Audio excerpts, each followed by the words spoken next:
Good morning. My name is Paul Thompson. Life is a Jungian dream.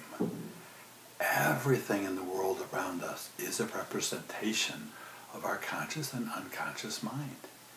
We know that we are a thought of God. We know that God thought the universe, and He thought us, His child, or His children. The ego teaches us that we are separate from God, we are separate from each other, and we're even separate from the world around us.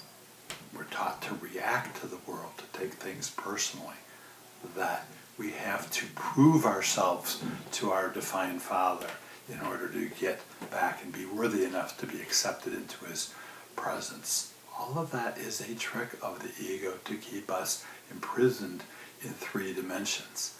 The Jungian dream psychology suggests that everything in the dream is us. It's a representation of us. If Godzilla is chasing us in a dream, it's not because we just watched a Godzilla movie and we had too much pizza. It's because there's a concept in there that's represented by the monster that's chasing us, or that we're trying to get away from, and that might represent some part of our consciousness, an addiction or a personality trait that we are trying to escape. It's much more powerful to look at the whole world in that same context, rather than seeing ourselves as victims of the world, so that we need to react to it. It's much more powerful to see that everything in the world is a representation of our mind. If this glass of water represents our conscious mind, then our unconscious mind is as big as this room. And all of those thoughts and beliefs and emotions that are within us end up getting projected out onto the world around us.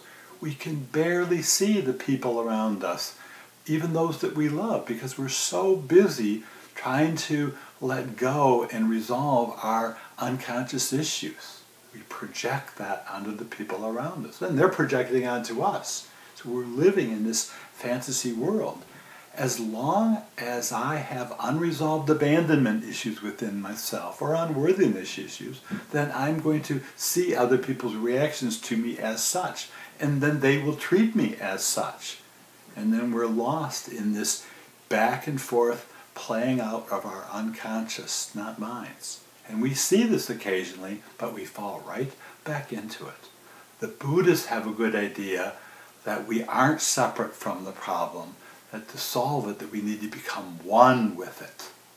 The Native American Indians have similar ideas, that everything in the world, animals and nature, is communicating with us. There's a rapport there.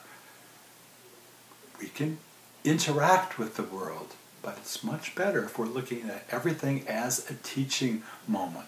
So then we can see how we're trying to resolve things and understand the present moment and that which happens to us. So then we can utilize the spiritual principles of forgiveness and love, so that we can then see the world as it is, as a teaching moment, accept it, release it, then forgive, and then exist in a space of love, which is the teaching moment of God's mind.